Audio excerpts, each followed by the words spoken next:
Now, from our studios on Florida's Suncoast, the official Suncoast Storm Team presents Surviving a Hurricane, a live presentation of ABC 7, your Suncoast News. We're here for you.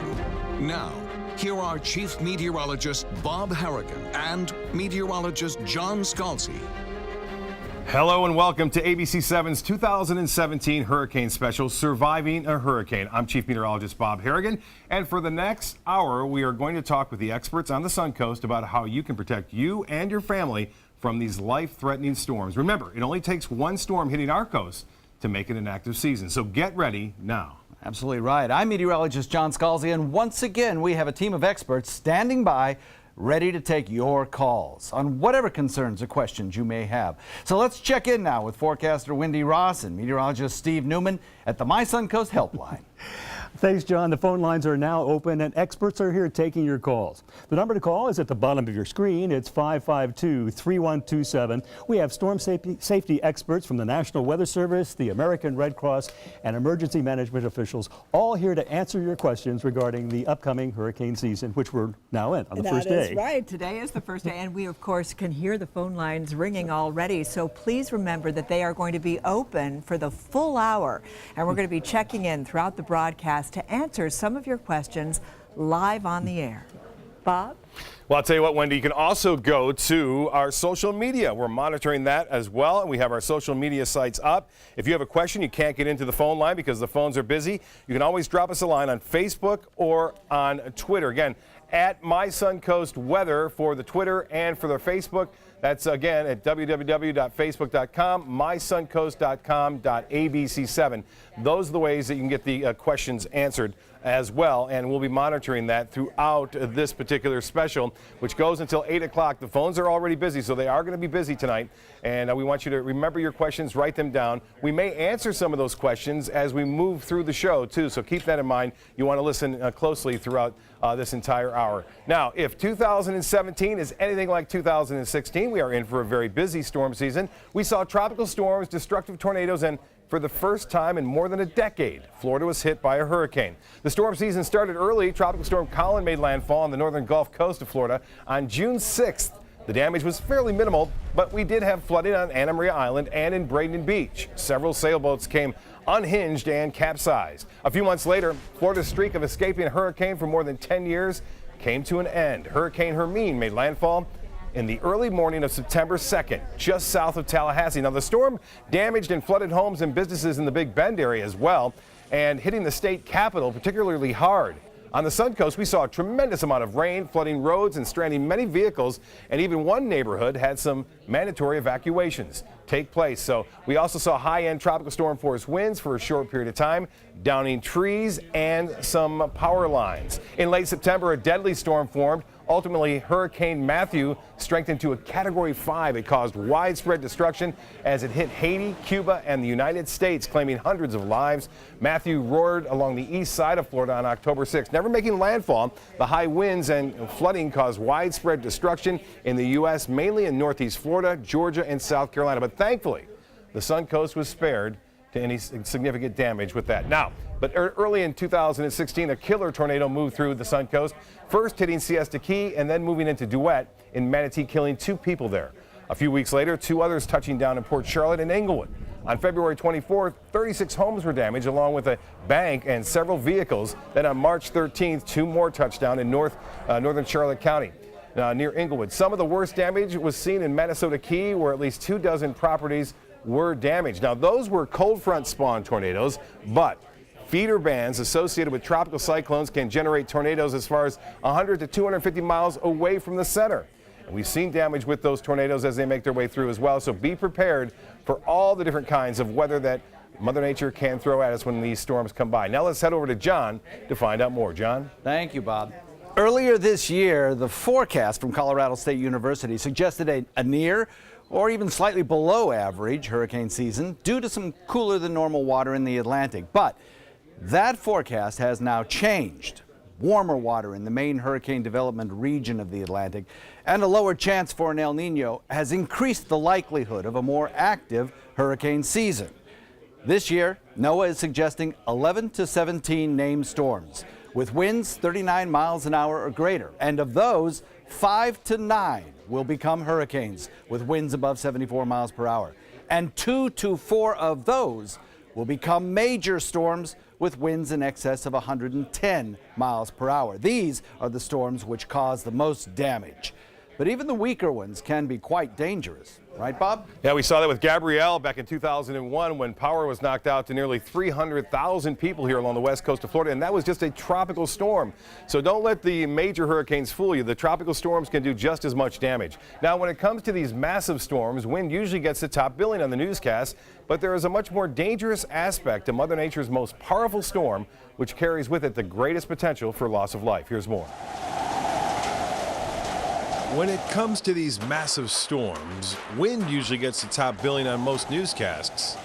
But there's a much more dangerous aspect of Mother Nature's most powerful storm, which carries with it the greatest potential for loss of life. Wind ripping buildings apart, toppling trees, and destroying homes is very frightening and can kill you. But it's the water which comes with these storms which can be more dangerous and life-threatening. The saying, hide from the wind and run from the water, is something everyone should remember. Water is heavy. If you had a fish tank that's 3 feet by 3 feet by 3 feet, filled it with salt water, it's going to weigh 1,700 pounds. And if that fish tank is moving at you at 20 miles an hour and you try to stop it, what's going to happen? Now imagine you have millions of these fish tanks pushing against buildings along our coast. Storm surge is what causes the incredible damage that we see on the news. We saw that with Katrina in 2005 when the greatest surge ever recorded in the U.S. hit Mississippi. It measured 28 feet and destroyed everything in its path, leaving only the slabs the structures were built on.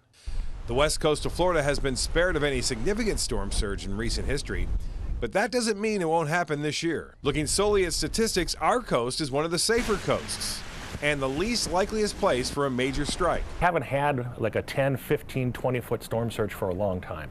The last time is 1921 in the Tampa Bay area, so we've been lucky. But the data set is really too small not to be prepared for the big one. Based on what happened last year, and even using statistics, we only have 160 years worth of data. It's just not enough to get really a handle on what our threat is. You just prepare for one storm each year and forget about the long-range forecast. Last year, the drought of hurricanes hitting the U.S. was broken by first Hermine, then followed up by the massive Matthew. The most dangerous aspect of a hurricane is the storm surge. If you do not evacuate when asked to do so, you're putting your life and the life of your family in danger. Storm surge is so important, as we all know, and some people don't know it that are just going to go through their first hurricane season down here. So it's important to know how dangerous storm surge is, and that really causes people to evacuate. It's not the wind usually, it's the storm surge and the potential for it to have a problem with you and your life. John, you're going to talk more about that in a bit, but still to come, do you know your evacuation zone? And if or when you should evacuate. Well, we have emergency management from across the Suncoast here with us today, and they will detail the current zone routes, so stay with us.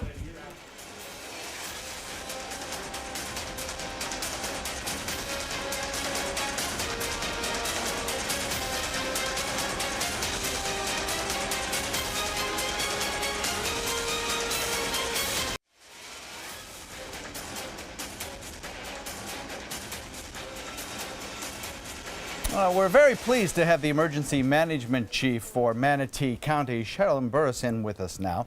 Sherilyn, we want to discuss for folks at home how to find what their evacuation zone is and a little bit about evacuation zones. Okay. I have up on the computer here your new mapping program that shows you exactly where your evacuation zone is. And behind me you can see the map. I noticed one thing in particular is that some of the evacuation zones extend very far inland away from the coast, which is kind of counterintuitive for some folks. Why is that? Just because of how high the level is above the ground. So all of these are what we call lovingly height above the dirt. We don't really go by sea level as much as it is just the ground level higher than the water. Water will always go to that lowest place, and sometimes being in Florida, that's very low lying, so it can go in very far. Now just because it's all inland, that's just kind of the worst case scenario of where it might flood, not where it absolutely will flood. It's just possible to have flooding there. So if you live in an area that is inland or in a low-lying area or in an inland area along a river or stream or lake, then you should definitely know your zone. Absolutely, because that also doesn't include the amount of rainfall potential. Right. So that rainfall is going to just increase. Now, the zones are different from hurricane categories, right? The zones are labeled A, B, C, D, but hurricane categories are 1, 2, 3, 4, 5. Why is that? Why are they different? The hurricane categories, we're really good at this in Florida. 1, 2, 3, 4, 5. 5 is a very bad day. Hurricane Katrina made landfall as a Category 3, but it had almost 30 feet of storm surge. Where we had Hurricane Charlie as a Category 4, very strong storm, but not very much storm surge. Yeah. So there's a lot that goes into it, including where the storm is coming from, the direction that it's moving, how fast it's moving, how big it is. And that's kind of just like a recipe, so to speak. Very important. In 2010, we took away storm surge from the Saffir-Simpson Hurricane Category scale so that now it's more accurately reflected, I guess, the amount of water you're going to get in the evacuation zones A, B, C, and D. Will you always be evacuating A, B, C, and D in alphabetical order? Most likely, because it's just height above the ground, so as storm surge increases, those levels will increase. Okay, well, I've put in here an address in your mapping system, right up at the top. The address I have is 1115 Manatee Avenue West, which Manatee Avenue residents might recognize as the courthouse. And what'll come up is immediately we will see the exact location of what storm surge zone you are in. And in this particular case, it looks like you're in storm surge zone C, I believe. D. D. So that's pretty good. It is good. So what do you do with that information once you have it? We just make sure that people understand when that level is called to evacuate, that they evacuate.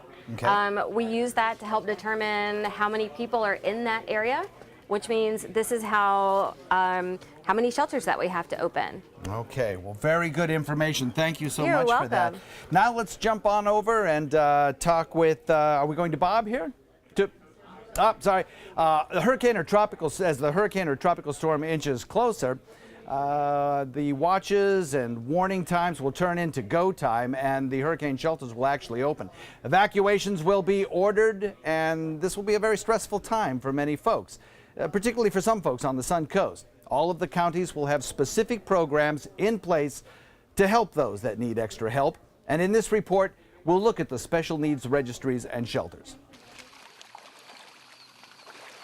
If you think you can imagine what it's like to go through a strong hurricane, well, you can't. Listen to what one survivor told me the morning after the eye of a Category 4 passed right overhead. It's like the end of the world. And that says it all. Devastating personal loss and destruction.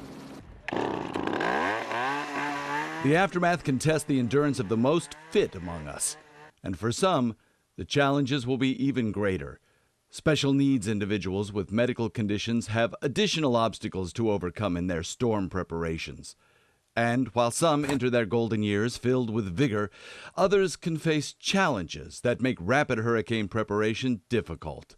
When a hurricane comes for anybody of any age, it's a stressful situation. It can be more so, for seniors that if they don't have mobility, if they can't drive, if they can't evacuate themselves, if they're dependent upon others, that stress, is just increased. For those that request it, help is available. So special needs clients really are oxygen dependent, someone that might be oxygen dependent, electric dependent, Alzheimer's dementia patients, or someone that just might need a little bit more care but not enough care to be admitted into a hospital. The Special Needs Program is a collaboration of state and county departments. In a hurricane, this room will be filled with people getting you assistance if you need it. Our Manatee County Special Needs Program is a registration process for people to register if they need extra help, if they need transportation assistance, so if they don't have a car or a way to get to a shelter, we can help them. And if they need to go to one of our medical special needs shelters, we can help them there too. Evacuation with family or friends is usually preferable to a shelter. Talk with your doctor about it. But if you're going to a shelter, then now is the time to register with your county. There's an application process that your county or agencies like the Senior Friendship Centers can help you with. So the bus will come pick you up at your home. That's why we need your name, phone number, and address. And the transportation folks will call you ahead of time and let you know what time they're going to be there so that you can be ready when they arrive. The buses are wheelchair accessible and will take you directly to the shelter. Just remember, now is the time to make your plan. Right now, let's head on over to Steve at the My Suncoast Helpline. Thanks, John. We've been getting some great questions in here, and it only took less than 30 seconds for all these phone lines to get busy, and you calling in since the top of the hour when we first gave the number to call. And that number is 552-3127. 552-3127. Yeah, I got it memorized. Some of the questions, special needs, that's happening as well. Bob Harrigan just got a call from someone asking if the upcoming hurricane season and the tax-free period to buy those provisions included beer, and unfortunately the answer to that is no. There's no tax-free beer during the hurricane season. Again, the number to call, 552-3127. We'll be right here until the top of the hour. Bob? That's right, Steve. I tell you, we are going to be here throughout the top of the hour, and a lot of people are maybe getting a busy signal. You can go to our Facebook page. You can email us too, and again at My Suncoast, at My Suncoast for Twitter as well as Facebook. Go to our Facebook page, type in a message there, and we'll try to answer it for you. Still to come on ABC7 Surviving a Hurricane, properly stocking your hurricane supply kit. The Red Cross explains what items you need to stock up on now and what they're for. Plus, important information for all boat owners, how you can protect your investment and make sure it doesn't damage any other boats moored nearby. Coming up next.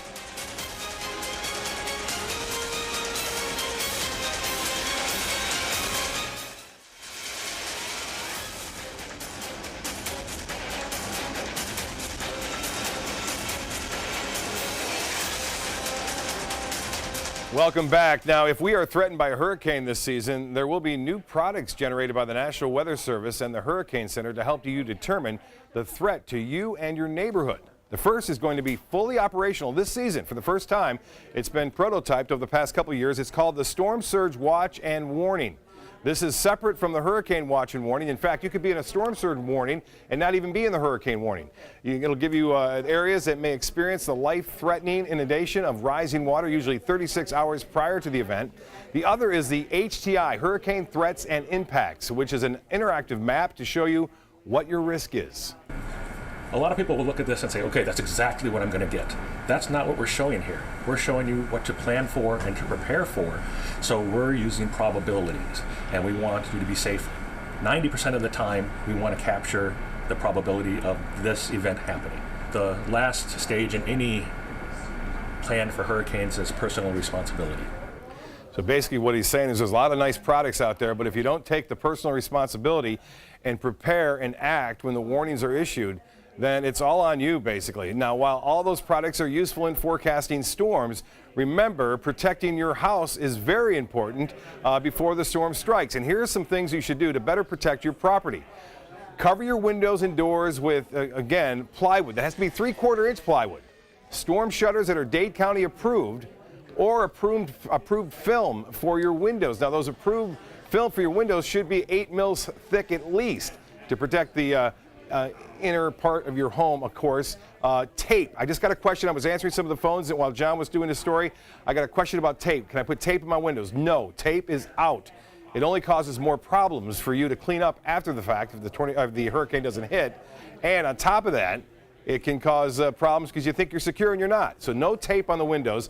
And again, you must securely lock the hurricane shutters and the plywood. That plywood has to be 3/4 inch thick at least in order for it to be good. Unplug electrical equipment, including computers, TVs, and wireless routers, and move them into a safe place. And move your patio furniture and all your outside belongings that can be picked up. Put them in safe quarters, such as your garage or even your shelter there in your house as well. And take photos of your homes in possession, or your home's possessions. Obviously, now it's Steve Getchow from the American Red Cross joining us. A lot of different things. We're going over a lot of information. Obviously, you can play this back too and get those detailed information, but people are still calling the phones up and they're wondering what to do as far as a hurricane supply kit goes. And you have all the answers for that as far as what we need, right? So absolutely. I brought a kit in, Bob, to show, and I'm just going to highlight a few things for the people at home. First and foremost, you need some batteries. You got to have the ability to have backup. If you don't have power, you got to have some batteries. Yeah, and I know if you go to the store when the watch is issued, there's no batteries left. That's not the time to do it. So you get them before that, You right? you should be doing that now, using this weekend as an opportunity. A weather radio of some sort. Again, battery operated, so you have that early warning. And I can't stress the importance of that enough, okay? So if there's a massive hurricane that comes in, electricity shot everywhere, these things will still be broadcasting. The National Weather Service and even the EOCs from the counties can broadcast on that some important and viable information, so that's Correct. a great point. The other thing you're going to need is you're going to need some things to keep yourself hydrated. So a gallon of water per person per day. And I see that you got that empty, and that's what you should, keep it empty. Keep it empty. You should fill it beforehand. Again, you don't want to be running to the store 2 days beforehand trying to buy this. You need to make these steps before you do that. Right. If you take prescription medicines, please have those available. Again, if you end up in a shelter, you end up having to leave the area, you want to make sure that you've got your proper medications. And you got some stuff in here as well, some food, some canned food with the opening. This is for the pets there, obviously, We've got too. some pet food. We've also got some tuna. Again, something that you can easily open. Some backup lighting.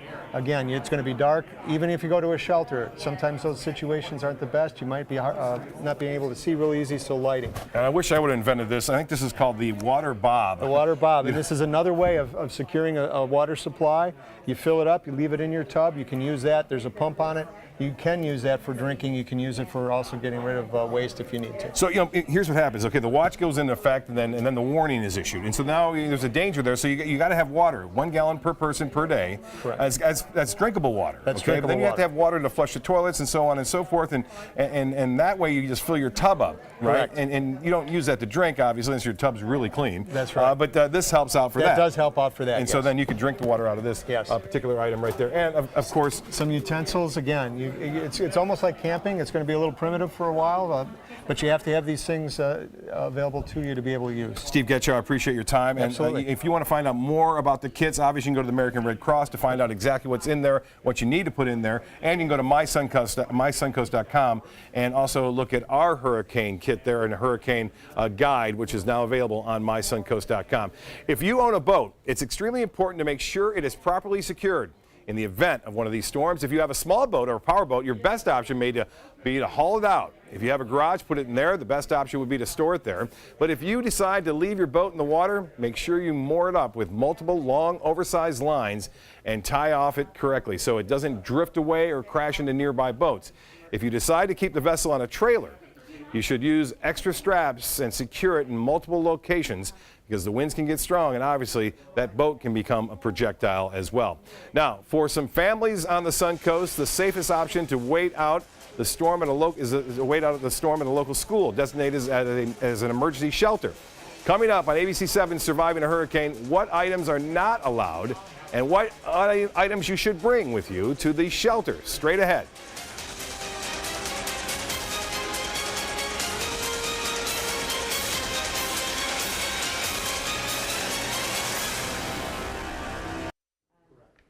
Welcome back once again to Surviving a Hurricane here on ABC 7. You can see the phone lines behind me. A lot of people have been calling. If it's been busy, there's a little bit of an opening right now, so I see a few phones that are still waiting for calls. If you have an important question for this upcoming hurricane season, I advise you to call. You know, they did a survey and found out that people who watch these programs and who go to hurricane seminars do so much better before, during, and after a hurricane that it makes a big difference. We had one Facebook question come in, and this was from Faye Catherine Blum, and she said she went through Tropical Storm Debbie and said it was an amazing storm. It was the worst she's ever been through.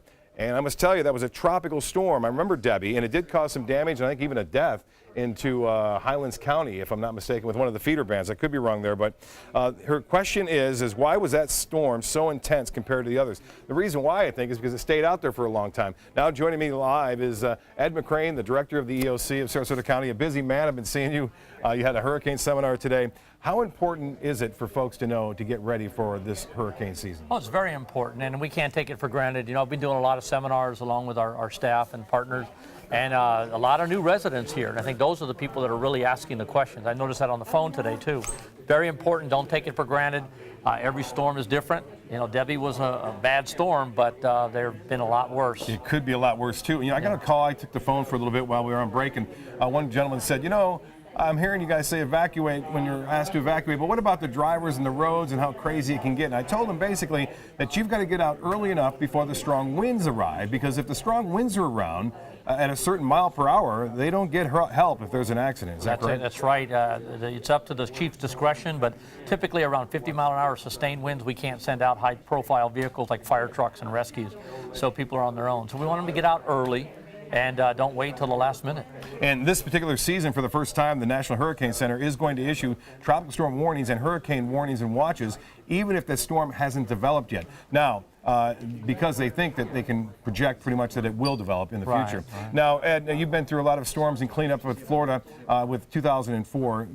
It's dangerous after a storm, even more so sometimes than the storm itself. That is true. A lot of people lose their life, unfortunately, after a storm because they've never used a chainsaw before and they use one for the first time. They're worried their generator is going to get stolen, so what they do is they put it inside their garage, and then there's carbon monoxide poisoning. Fallen trees, power lines. There's so many issues, so please we want people to be very careful after. Yeah, and they're finding out that more and more people are having injuries and even deaths after the storm. I know Charlie, I think somewhere in the neighborhood of 90 deaths after the storm. So pretty amazing when you think of that. Appreciate your time. Thank you. Again, all your time and effort. John, back to you. Well, if you decide that the best option for you and your family to stay safe during a storm is to head to an emergency shelter, well, there's some things that you need to know before you pack up and leave. Steve Newman explains. All of us living on the Suncoast need to be ready to act quickly should a storm be so strong that we have to leave our homes. And for some of us, that might mean taking refuge in a public evacuation shelter. The first thing is they're going to have to realize that it's going to be a little bit hectic. There will be a registration table set up, so there will be a little bit of a delay. The way we set up our shelters, though, there will be an area for them to have a seat. We'll have some snacks and water for them there to kind of hold them over until they're able to be registered, and then we'll get them settled into the shelter itself. So it'll be a little bit hectic, and it could be a little bit time consuming, and understand that there's probably going to be quite a few people there that are doing the very same things that they are. Things you would need to bring with you to a shelter include a sleeping bag, pillow or other bedding, something to sit on like a folding chair, toothbrushes, towels, and other toiletry items, along with flashlights, portable radios, and batteries. And toys, books, and games will help keep your children occupied. And you'd also probably bring along some of your favorite snacks. But not all shelters accept pets, so you need to check to make sure the one you're going to is pet-friendly. The reason we have less pet-friendly shelters is because that folks are, some of them may be allergic, some may actually be frightened of the pets, whether it's a cat or a dog. Even though you may be accustomed to having them in your home, they might not have the same situation in theirs. ABC 7 will provide information about our available shelter locations in the event they become operational. But one thing you need to remember is that not all the shelters listed in our ABC 7 Hurricane Guide may be open, including the one closest to you. Shelters will be opened based on how strong the approaching storm is and how great its impact might be. Steve Newman, ABC 7, your Suncoast News. Schools across the Suncoast have been designated as shelters, and the Red Cross opens them as needed when a storm hits. A handful of shelters are pet-friendly, so in Sarasota County they are Brookside Middle School, Riverview High School, Northport High School, Heron Creek Middle, and Woodland Middle School. Now, Manatee County, the pet-friendly shelters are Braden River High School, Manatee High School, and Mills Elementary School. Steve? Thanks, Josh. Coming up on ABC 7, surviving a hurricane, electrical hazards before, during, and after a storm. Florida Power and Light gives some potentially life-saving tips on generators, protecting your home, and restoring outages. Coming right up. Well, I'm getting a question from our social media. The best place to be during a hurricane, coming from Anna Maria. I couldn't read the name, but I can tell you this. It's not out in Anna Maria when there's a hurricane threatening. You want to find an area away from where the storm surge is going to have an impact, and you want to hunker down there. In a shelter is also a great place for refuge. And I tell you what, we want to know how many days that you need to have provisions for. You should do at least 3. You should sustain your own life for at least 3 days, and then the cavalry, so to speak, come in after a massive storm like that. So keep that in mind. It's one of the most frustrating things in the aftermath of a storm. No power. Hurricanes can leave thousands, or even tropical storms, thousands of people without electricity. But Florida Power and Light is preparing now for the worst. The state's largest energy company is ready to go wherever crews are needed. In addition to its main command center, which is amazing, FPL has a mobile command center, a collapsible mobile office, and a mobile bunkhouse that sleeps, get this, 16 people. Last year, the company invested, listen to this, $3 billion into its system to harden concrete poles and invest in smart grid technology. A spokesperson for FPL is here right now with us. Let's head over to Wendy. Wendy? And joining me right now from Florida Power and Light is Tyler Malden. And Tyler, thankfully, you are here to tell us what do you do before the storm and after the storm hits? Well, it's all about preparing. At FPL, we prepare year-round, and it's imperative for our customers, the viewers out there, to start preparing as well. Number one on the list, make that emergency plan. Comprehensive plan that tells you what you're going to do and where you're going to go in case a hurricane is threatening the Suncoast. Next, if you or someone in your family depends on electric power life-sustaining medical equipment, make sure you have a backup plan for those people. Now, also hire a licensed professional to trim trees and vegetation. Tree limbs and branches are one of the leading causes for power outages and flickers, believe it or not.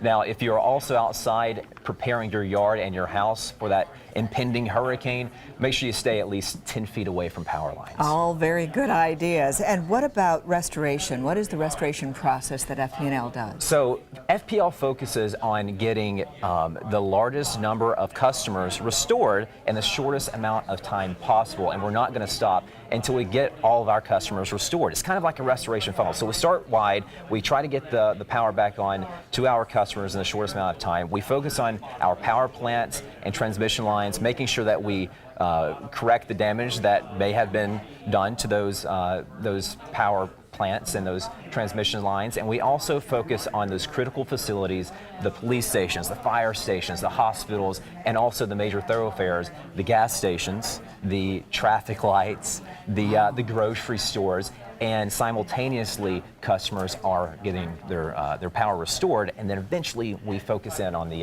hardest hit area. Bob hit on this very briefly. He talked about the $3 billion power grid and what was going on there. Can you just briefly tell us about that? So since 2004 and 2005, the historic seasons, about 12 years ago, we've invested nearly $3 billion into the grid to make it stronger, smarter, more storm resilient, and it absolutely paid off for us last year.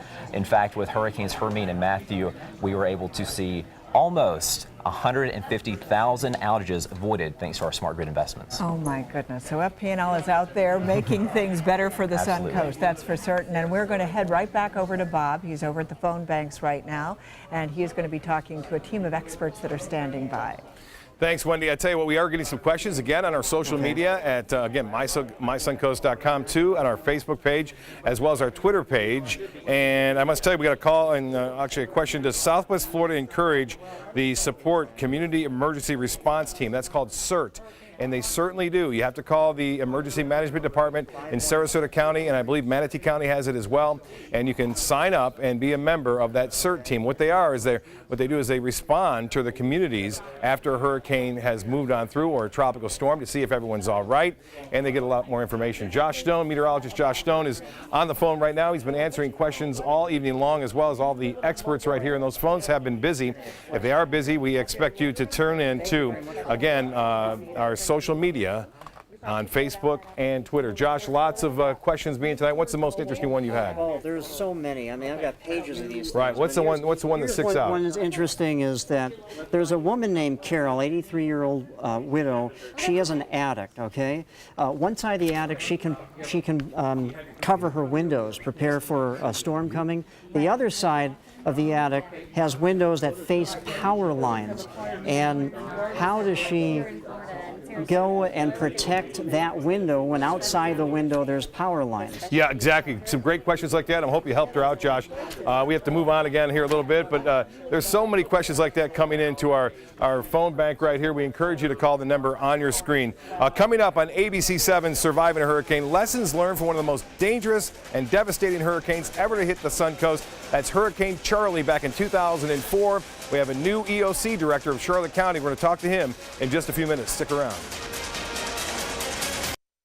Hurricane Charlie, devastating Category 4 storm, winds up to 150 miles an hour back in 2004, wiping out pretty much everything in its path in Punta Gorda and near Port Charlotte, all the way through Arcadia.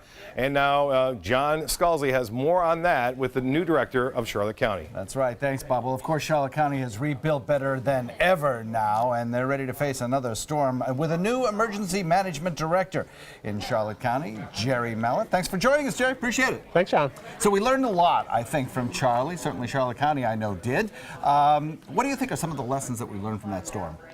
Well, one of the biggest lessons we learned from Hurricane Charlie is that it wasn't a typical storm. It was a very small storm, didn't have a lot of storm surge. So we don't like people to key on Hurricane Charlie as something we've had in the past. Right. A typical storm has storm surge. We need to evacuate and follow those different types of hurricane precautions. So Hurricane Charlie was a devastating windstorm, but they can be so much worse if we have storm surge. And the thing is, I think Charlotte County is particularly vulnerable to storm surge with all of its lakes in inland Charlotte Harbor. And it certainly is. We have a high percentage of our population is in a storm surge zone. They say it's second highest in the country. Next to New Orleans. Next to New Orleans. Right. And you have now instituted a new program for early alert for folks to get them the word out to them. Tell us about that program. We have. It's a notification program. It's called Alert Charlotte, and people can sign up for that. They can get different warnings about hurricanes and tornadoes and tropical storms. They can even find out if we're going to spray for mosquitoes. That's great. And it's they can sign up on our website, which is alertcharlotte.com. Thousands of people have signed up with their cell phones already, and it's our goal to get everyone with a cell phone in Charlotte County signed up. That would be a good thing.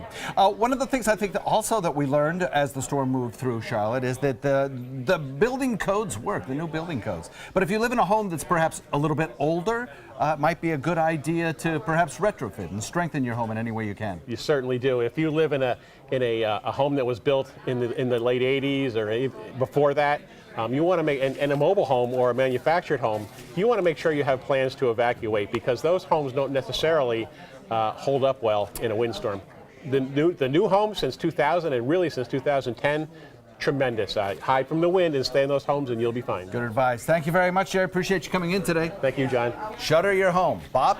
Jerry Mallet brings up a great point, too. The point is that all these storms are unique, just like their names. They have individual different kinds of personalities and different kinds of weather they throw at you. So you can't make decisions based on the fact you went through Hurricane Charlie. It could be a totally different storm if another one comes our way. For a lot of people, they are one of the most important members of the family. That's right. Coming up next on ABC7's Surviving a Hurricane, the steps you need to take to keep your pets safe, whether you're sheltering in place or evacuating. Stay tuned.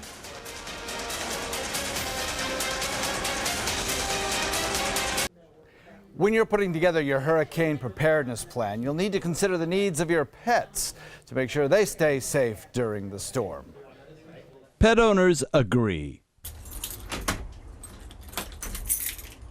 There's nothing quite like being greeted at your door by an always glad to see you fur children family. We pamper our pets, play with our pets, and spoil our pets.